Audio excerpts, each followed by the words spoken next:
بات کو اس آیت سے سمجھو. میرا اللہ کہہ رہا لقد کان لکم فی رسول اللہ اسوۃ حسنہ. اگر زندگی کو خوبصورت بنانا ہے، زندگی کو خوبصورت بنانا ہے، زندگی کا حسن دیکھنا چاہتے ہو تو سیرت مصطفیٰ میں ڈوبنا پڑے گا. صرف نماز پڑھنے سے اور داڑھی رکھنے سے یہ چیز نہیں ملے گی، اور میری طرح پگڑی باندھ لینے سے یہ چیز نہیں ملے گی. یہ ڈوب کے ملے گی، ڈوب کے. بس ہے جستجو بحر محبت کے کنارہ کی، بس اس میں ڈوب ہی جانا ہے اے دل پار ہو جانا. اس میں ڈوبنا ہی پار ہونا ہے کہ اللہ نے لقد کے ساتھ ہتھوڑا مارا. لقد کہیں اور سے نہیں ملے گی، لقد کہیں سے نہیں ملے گی. لقد جہاں مرضی چلے جاؤ، زندگی کا حسن کہیں نہیں ملے گا. لقد کان لکم، صرف ایک جگہ، صرف ایک جگہ میرے حبیب تمہیں خوبصورت زندگی دے سکتے ہیں اور کوئی تمہیں زندگی کا حسن نہیں دے سکتا. اچھا میرے 1.5-2 گھنٹے کے بیان سے سیرت کہاں سے واضح ہوگی؟ میں تو ٹپس ہی دے سکتا ہوں. یہ قرآن کی عظیم الشان آیت ہے میرے نبی کے اعزاز و اکرام میں کہ اگر اپنی زندگی کو خوب بطور بیٹا تم خوبصورت زندگی گزارو، بطور باپ تم خوبصورت زندگی گزارو، بطور خامن، بطور بیوی، بطور بیٹی، بطور بشکل بھائی، بشکل ڈاکٹر، سیاستدان، تمہاری زندگی خوبصورت ہو، تمہیں پیچھے لوٹنا پڑے گا محمد مصطفیٰ صلی اللہ علیہ وسلم کی زندگی کی طرف تمہیں لوٹنا پڑے گا. وہاں سے تمہیں یہ دولت ملے گی. ایک اچھا بیٹا، پہلی شکل ہے اچھا بیٹا. اور میرا نبی کہہ رہا ہے کاش میرے ماں باپ زندہ ہوتے، اور نہیں تو میری ماں زندہ ہوتی تو تم دیکھتے میں کیا کرتا. میں عشاء کی نماز کے مصلی پہ ہوتا اور میں سورۃ فاتحہ پڑھ رہا ہوتا، اور ادھر سے میرے گھر سے میری ماں مجھے کہتی محمد، تو میں ماں کے لیے نماز توڑ دیتا. ہاں میں ماں کے لیے نماز توڑ دیتا. اور میرے نبی سے پوچھا گیا یا رسول اللہ قیامت کب آئے گی؟ یہ بچیاں غور سے سنیں، سارے سنوں پر یہ خاص طور سے سنیں. آپ نے کہا اللہ کو پتا ہے. کہ یا رسول اللہ کوئی نشانی بتا دیں. تو آپ نے کہا جب بیٹیاں بھی ماؤں کو ذلیل کریں گی تو قیامت آئے گی. جب بیٹیاں بھی ماؤں کو ذلیل کریں گی تو قیامت.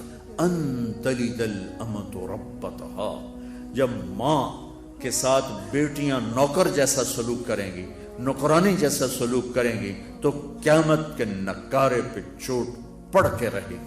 یہ نہیں کہا جب کفر پھیل جائے اور جب اسلام بٹ جائے گا. اس حالانکہ قیامت اس وقت آئے گی جب دنیا میں ایک مسلمان باقی نہیں رہے گا. یہ واقعہ کی سنگینی کو بتانے کے لیے فرمایا جب ماؤں کو ذلیل کیا جائے گا قیامت آ جائے گا. میرے نبی نے فرمایا عمر تیرے دور میں ایک شخص آئے گا اویس، اس کا قبیلہ ہوگا مراد، آگے سب کاسٹ ہوگی قرن. اویس بن عامر، اسے دعا کروانا، وہ کالے رنگ کا ہوگا، چھوٹے قد کا ہوگا، اور اس سے دعا کروانا. دعا تو بھی کروانا، علی تو بھی کروانا. علی اور عمر، اویس ان کے لیے دعا کریں. انہوں نے پوچھا کیوں؟ کہ اس نے ماں کی خدمت کر کے اللہ کو اتنا راضی کر دیا ہے، جب وہ ہاتھ اٹھاتا اللہ خالی نہیں لوٹاتا. اللہ کی قسم عمر و علی کو اویس کی دعا کی ضرورت نہیں تھی. امت کو پیغام دینا تھا کہ مائیں ذلیل ہو رہی ہیں آج، اور باپ جوان اولاد سے چھپتے پھر رہے ہیں. تو میرے رب، میرے نبی نے یہ آگے پیغام دینا تھا کہ نبی ہو کر، رسول ہو کر کہہ رہے ہیں کاش ماں ہوتی تو میں اس کے لیے نماز توڑ دیتا. آپ کو 8 عورتوں نے دودھ پلایا والدہ سمیت، ان میں ایک ایمن بھی ہیں، آپ کے والد کی باندھی. تو گھر میں تشریف فرما تھے، ایمن بیٹھی تھی حضرت عائشہ. تو ایمن کہنے لگی یا رسول اللہ پانی تو پلا دیں.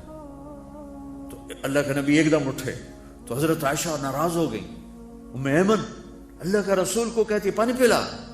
تو اور کیوں نہ کہوں، میرا بیٹا ہے، میں نے دودھ پلایا. تو حضرت میرے نبی نے کہا ہاں ہاں عائشہ یہ میری ماں ہے، اس کا میں نے دودھ پیا ہے. آپ اٹھے، گھڑے میں سے پانی بھر کے یوں دونوں ہاتھوں سے حضرت ایمن کو پیش کیا جو حبشی باندھی تھی. چونکہ دودھ پیا ہے تو ماں کا لفظ صادق آ گیا. تو بجائے اس کے کہ برا مناتے، آپ خادم بن کے اپنی ماں کو، دودھ پلانے والی ماں کو، آپ نے حضرت حلیمہ سعدیہ تشریف لائیں. آپ نے اپنی چادر بچھا کر اس کے اوپر بٹھایا۔ حضرت عمر کا دور خلافت آیا، وہ ہر سال حج کرتے تھے۔ اور بھائی کوئی اویس ہے، وہ ملتا ہی کوئی نہیں تھا۔ 3-4 سال گزر گئے تو کہنے لگے سارے حج اکٹھے ہو جاؤ بھائی، سارے حج اکٹھے ہو گئے۔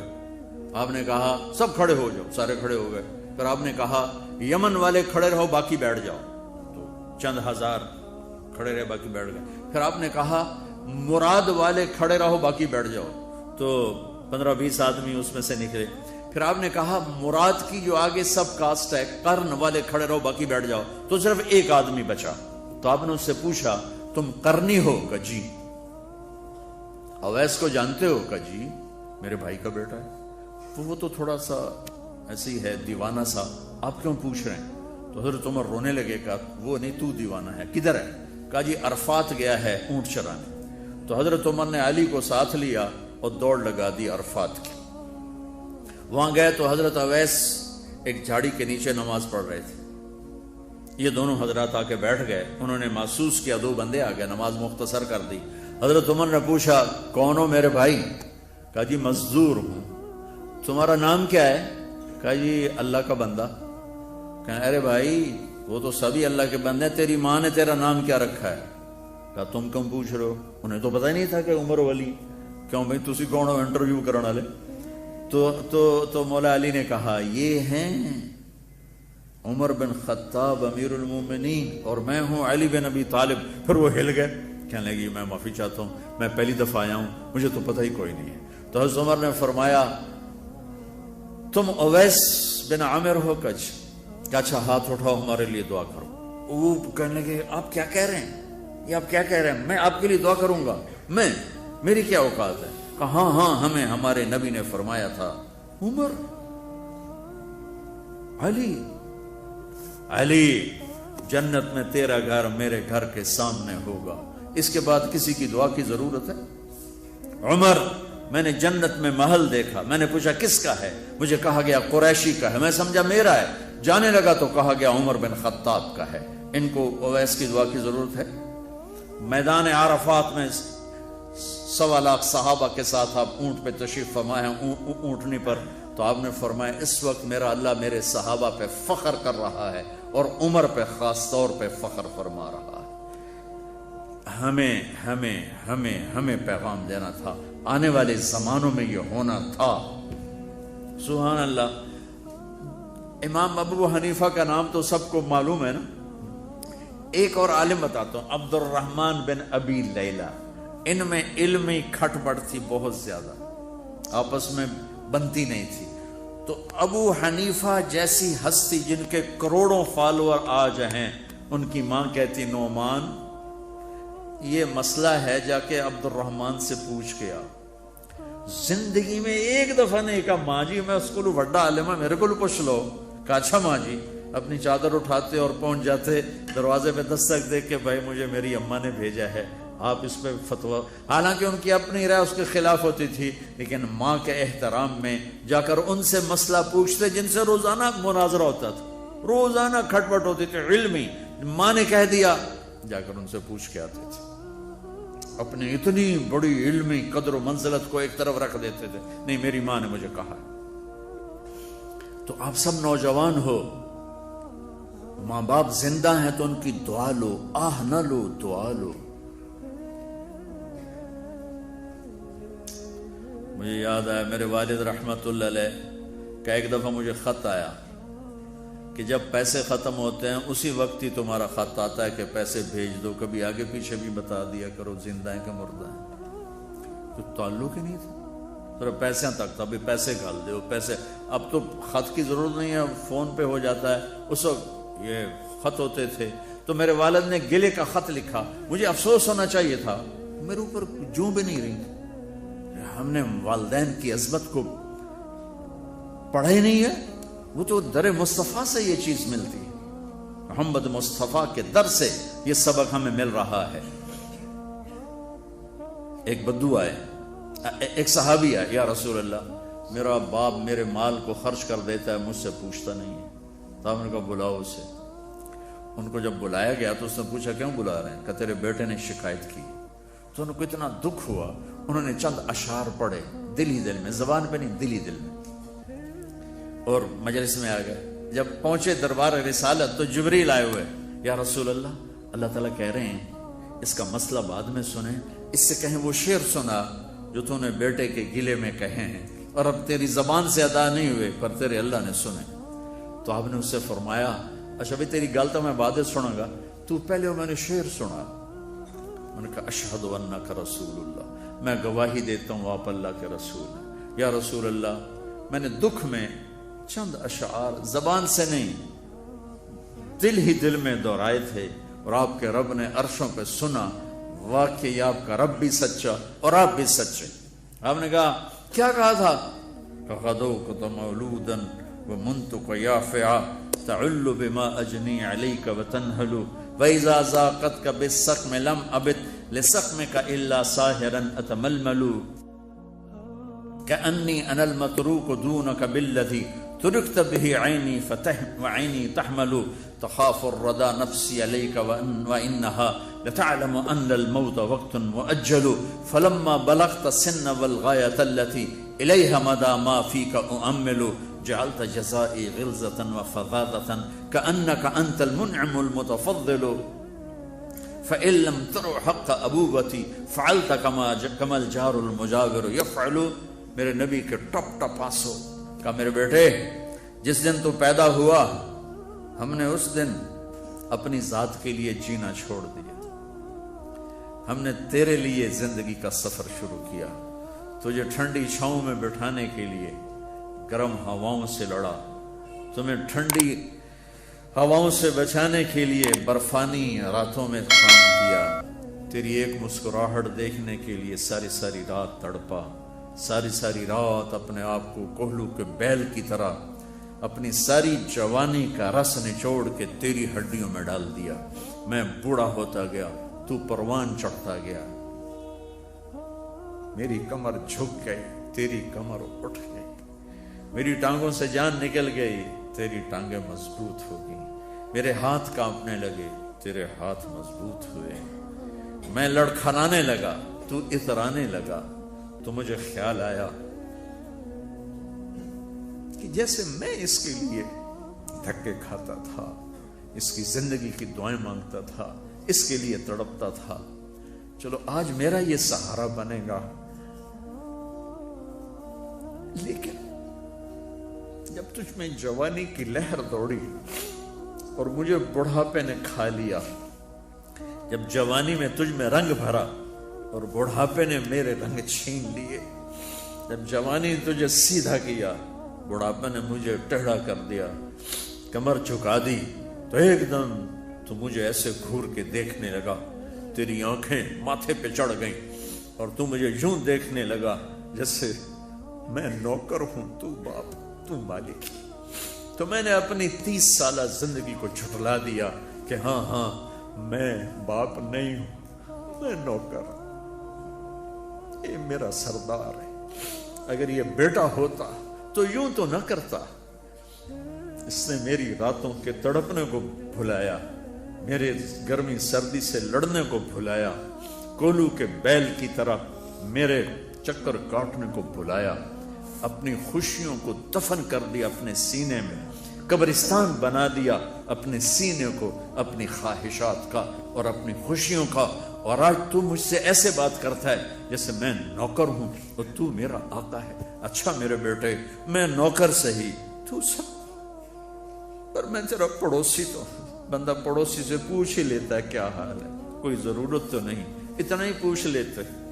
دیکھو میں آج رو رہا ہوں، یہ بڑے دردناک اشعار ہیں، میری اردو میں اتنی وسعت نہیں ہے کہ میں ان اشعار کا درد سمجھ سکوں اردو کے الفاظ میں، لیکن اتنا بتاتا ہوں کہ میرے نبی روتے روتے ہچکی لگی، اتنا روئے، اور آپ نے اس بچے کے گریبان کو یہاں سے پکڑ کر دفع ہو جا، میری نظروں سے دور ہو جا، انت و مالک لابی، تیرا سب کچھ تیرے باپ کا ہے، یہی باپ آج تمہارے ہاتھوں ذلیل ہو رہے ہیں، یہی باپ آج تمہاری آنکھوں کو۔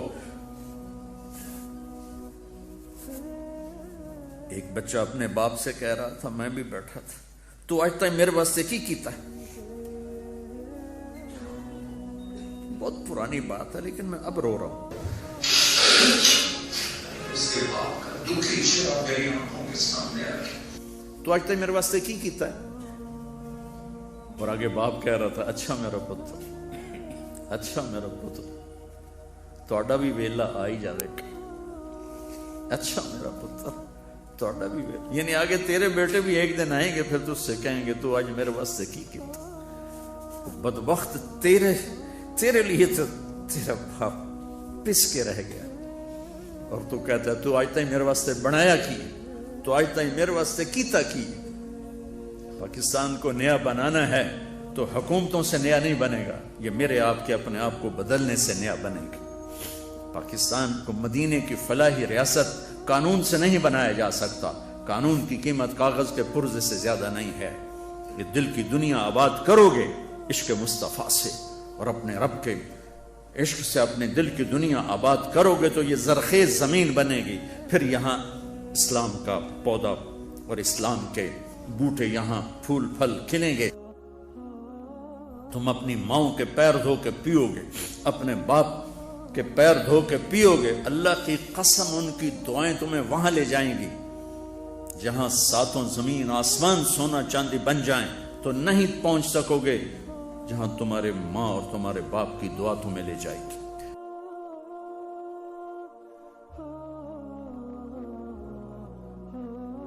پھر تمہارے ساتھ ڈاکٹری کا پیشہ ہے, تم کل کو ڈاکٹر بننے والے ہو. علم طب خدمت کے لیے ہے, کاروبار نہیں ہے.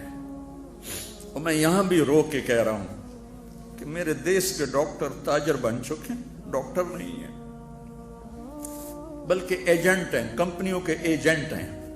ہاتھ جوڑ کے معافی مانگ کے کہتا ہوں, میرے دیش کے ڈاکٹر کمپنیوں کے ایجنٹ ہیں.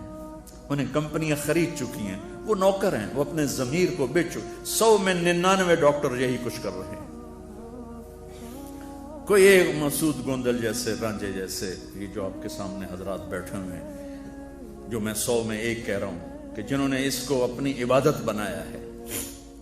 ورنہ آج میرے ہسپتال, میرے ڈاکٹر, میرے ملک کے کلینک وہ کاروباری ادارے ہیں. صرف تم نے سفید گاؤن پہنا ہے اور انارکلی کے تاجر نے ویسٹ کوٹ پہنا ہوا ہے, دونوں کے اندر میں تاجر چھپا ہوا ہے. میرے دیش کا ڈاکٹر مریض کو مریض نہیں دیکھتا, کسٹمر دیکھتا ہے. لیبارٹری والوں سے الگ شیئر لے رہا ہے, کمپنی والوں سے الگ اپنے مطالبے پورے کر رہا ہے, اور چند ٹکوں پہ اپنی غیرت کو بیچ کے بیٹھا ہوا. اور بھی دکھ ہیں زمانے میں محبت کے سوا, راحتیں اور بھی ہیں وصل کی راحت کے سوا. میرے نبی نے فرمایا اللہ قیامت کے دن پوچھے گا ایک آدمی سے, یہ ابن آدم مرضت فلم تعدنی, میرے بندے میں بیمار تھا تو نے میرا حال کیوں نہ پوچھا. کہے گا یا اللہ تیرا حال, تو بیمار, تو بے عیب ذات, تو کیسے بیمار ہو سکتا ہے؟ تو اللہ تعالیٰ فرمائیں گے اما علمت ان عبدی الفلان مرض لو عدته لوجدت ذلك عندي, تجھے پتہ نہیں چلا تھا میرا فلاں بندہ بیمار ہے. فلاں مسلمان کی بھی قید نہیں لگائی, رابعہ بصری کی قید نہیں لگائی, جنید بغدادی کی قید نہیں لگائی کہ میرا نیک بندہ نیک فلاں, چاہے یہودی, چاہے عیسائی, چاہے دہریہ, چاہے مسلمانوں کے چرسی بھنگی جواری شرابی کا بیمار تھا, اگر تو اس کا حال پوچھتا تو ایسا تھا جیسے تو نے میرا حال پوچھا.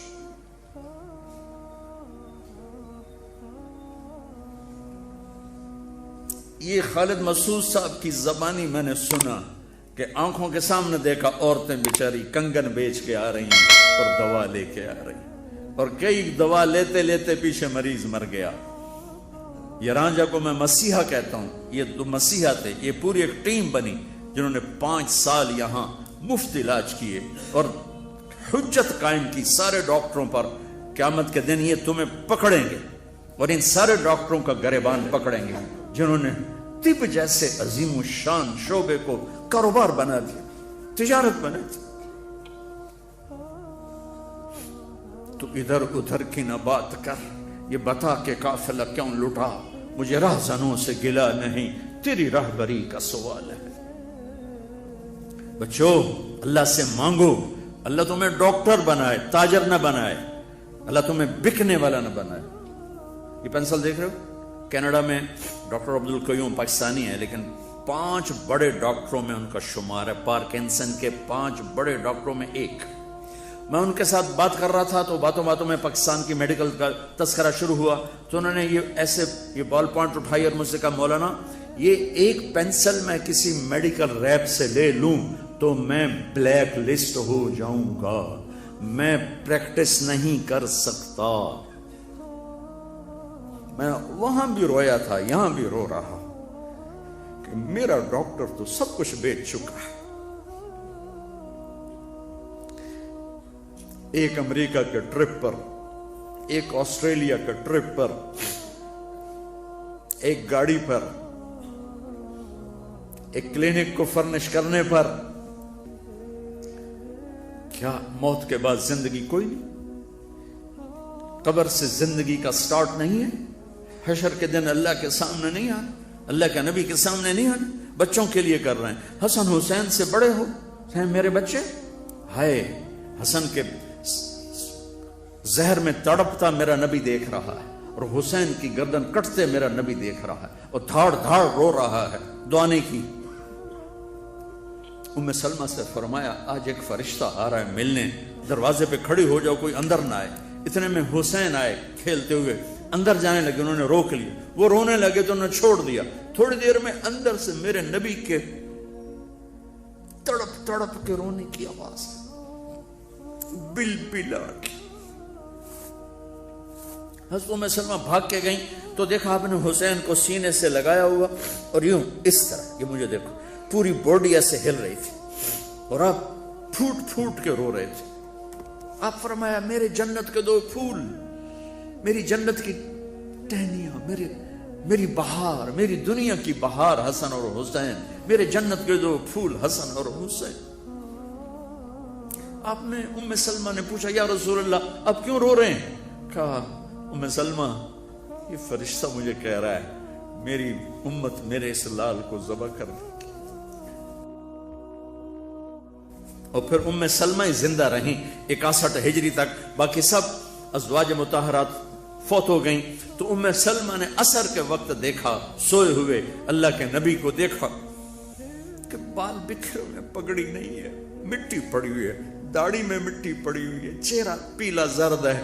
پوچھتے ہیں یا رسول اللہ کیا ہوا؟ کہا حسین کو قتل ہوتے دیکھ کے آ رہا۔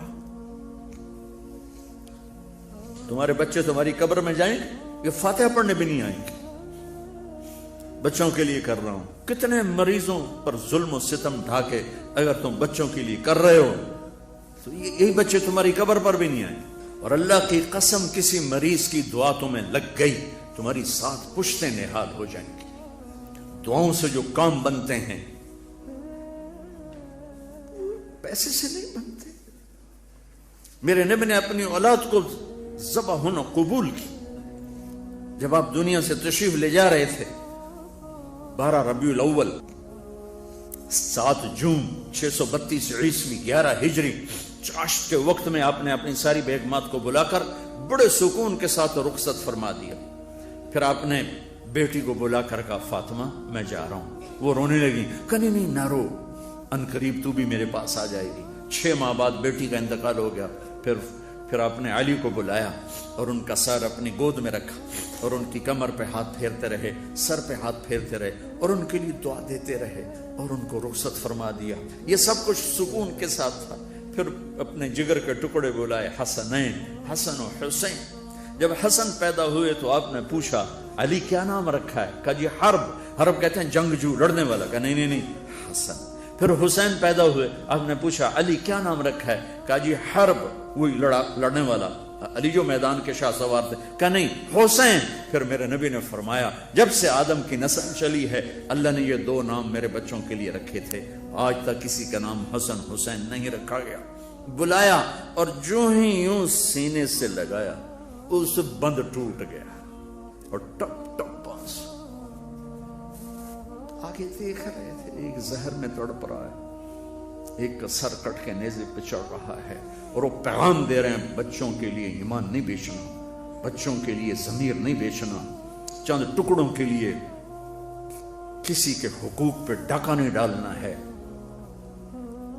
ہم ہم خود تراشتے ہیں منازل کے سنگ میل، ہم وہ نہیں ہیں جن کو زمانہ بنا گیا۔ آپ نے ایک لفظ نہیں ان کے لیے بولا، خاموش، رخصت کر دی۔ جبریل آ گئے، یا رسول اللہ کیا ہوا؟ جبریل کیا ہوا؟ کہ موت کا فرشتہ باہر ہے، اندر آنے کی اجازت چاہتا۔ سبحان اللہ، جتھے موت ہوئی پوچھ کے جاوے وہ کی دربار۔ ہم نے کہا آ جائے، آ گیا۔ السلام علیکہ یا رسول اللہ، سلام پیش کر رہا ہوں۔ پھر کہا آپ پہلی ہستی ہیں جنہیں سلام کیے ہے، آج تک کسی کو سلام نہیں کیا۔ پھر کہا آپ پہلی ہستی ہیں، اللہ نے کہا تھا پوچھ کے اندر جانا، بن پوچھے نہ جانا۔ آپ پہلی ہستی ہیں، اللہ نے فرمایا تھا آنا چاہیں تو لے آنا، رہنا چاہیں تو چھوڑ کے آ جانا۔ آپ نے فرمایا میں اجازت دے دوں گا تو میری جان نکالو گے؟ کہا جی نکالوں گا۔ تو آپ نے جبریل کو یوں دیکھا آنکھوں سے، جیسے ہم پوچھتے ہیں کیا کروں، جاؤں، رہ جاؤں؟ تو جبریل نے کہا اللہ آپ کی ملاقات کے شوق میں ہے۔ تو میرے نبی نے کہا جاؤ اللہ سے پوچھ کے آؤ میرے بعد میری امت کے ساتھ کیا کرے گا۔ یہ نہیں کہا میرے بچوں کے ساتھ کیا کرے گا، کہ جاؤ پوچھ کے آؤ میری امت کے ساتھ کیا کرے گا۔ جبریل پیغام لائے، اللہ کہہ رہے ہیں اچھا کروں گا۔ کہا اچھا پھر ٹھیک ہے، الان قرۃ عینی اللہم الرفیق الاعلی، یا اللہ مجھے اپنے پاس بلا لے۔ اور دو نصیحتیں فرمائیں، دو نصیحتیں پلے باندھ کے اٹھنا یہاں سے۔ الصلاۃ وما ملکت ایمانکم، میری امت چھوٹے بڑے مرد عورت نماز نہ چھوڑنا، اور غریبوں کے ساتھ زیادتی نہ کرنا، نماز نہ چھوڑنا۔ حقوق اللہ نماز، حقوق العباد غریب لوگ خاص طور پر۔ ویسے تو جس کا بھی حق مارا جائے وہ مظلوم ہے، چاہے مالدار ہے چاہے غریب ہے، لیکن غریبوں کو خاص طور پہ پوائنٹ آؤٹ کیا، میری امت ایک نماز نہ چھوڑنا۔ آپ سب بچے، اللہ کرے سارے نمازی ہوں، پر میں یہ اسی دیش میں یہ اتنی عمر گزاری ہے، کچھ پڑھتے ہوں گے کچھ نہیں پڑھتے ہوں گے، زیادہ نہیں پڑھتے تھوڑے پڑھتے ہیں۔ ایسے بچیوں کا حال ہے، ایسے گھروں کا حال ہے، ایسے بڑوں چھوٹوں کا حال ہے۔ کم از کم ایک بات لے کے جاؤ، نماز نہیں چھوڑنی، نیت کرتے ہو۔ دوسرا فرمایا کسی پہ زیادتی نہ کرو، کسی پہ زیادتی نہ کرنا، کسی پہ زیادتی نہ کرنا، سہ جانا، لوگوں کو سہنے والا نہ بنو، خود سہنے والے بنو، معاف کرو، درگزر کرو، امت بن کے رہو۔ اب مختلف مکتب فکر کے لوگوں میں سے ہو، ہم بھی سب بھی، لیکن ہم امت بن کے رہیں، ہم جڑ کے چلیں۔ پچھلے 20 سال سے میں یہ فریاد کر رہا ہوں کہ میرا دیس کی سب سے بڑی جو دہشت گردی ہے وہ فرقہ واریت، میرے دیس کی سب سے بڑی دہشت گردی فرقہ واریت ہے، جو مجھے امت پنے سے نکال دیتی ہے، مجھے اللہ کی نظروں سے گرا دیتی ہے، مجھے اپنے حبیب کی محنت پہ پانی پھروا دیتی ہے۔ میرا نبی امت امت کرتے چلے گئے، اور ہم نے امت کو کفر میں بانٹ کے رکھ دیا، توڑ کے رکھ دیا۔ جس مکتب سے بھی ہو، اللہ کے واسطے امت بن کے چلو، محبت دو، نماز پڑھو۔ یہ استاد بھی والدین ہوتے ہیں، ان کو بھی عزت دو، احترام دو، والدین کو بھی دو، ان کو بھی دو۔ اپنی شادیاں ماں باپ کی رضامندی سے کرو۔ تم لڑکے لڑکیاں کٹھے پڑھتے ہو، خود اپنی شادی کے فیصلے مت کرو، اس میں برکت نہیں ہوتی ہے۔ کورٹ میرج کو رواج نہیں دینا ہے، اس کو ڈسکریج کرنا ہے۔ ہم اپنے والدین کی دعا لے کر رخصت ہوں، ہم اپنے والدین کی دعا لے کر کسی کی بیٹی کو گھر لاؤ گے تو وہ دعائیں تمہیں شاد و آباد کر دیں گی۔ یہ ہمارا کلچر نہیں ہے کہ ہم اتنی چھوٹی عمر میں اپنے فیصلے خود کرنے لگ جائیں، ہمارا کلچر نہیں ہے۔ ہاں، والدین سے کہتا ہوں کہ اولاد کی رائے کو ضرور اس میں داخل کرو، پوچھو، بچی سے پوچھو، بچے سے پوچھو، چونکہ ٹی وی کے ذریعے سے بات آگے جا رہی ہے، والدین بھی سنیں گے۔ والدین کے ذمہ ہے اپنے بیٹے سے پوچھیں، بیٹا یہاں کر دیں آپ کی شادی۔ اگر بیٹا کہے کہ نہیں کرنا چاہتا تو وہ بیٹا نافرمان نہیں، اللہ کے واسطے اسے مجبور نہ کرو۔ بیٹی کہہ دے ماں جی میں یہاں نہیں کرنا چاہتی، تو وہ بیٹی نافرمان نہیں ہے، اس نے اپنا شرعی حق استعمال کیا ہے۔ میرے نبی پاک صلی اللہ علیہ وسلم نے فرمایا، میں نے جہاں شادی کی، میں نے جہاں بیٹی کی شادی کی، پہلے جبریل آیا، اس نے مجھے کہا کہ یا رسول اللہ یہاں بیٹی دے دے، اس عورت سے شادی کر لیں، میرا اللہ کہہ رہا ہے۔ پھر میں نے قدم اٹھایا، اس کے باوجود علی آئے، مولا علی تشریف لائے، خاموش ہو کے بیٹھ گئے۔ تو آپ تو پڑھ رہے تھے اندر کیا ہو رہا ہے۔ علی کیسے آئے؟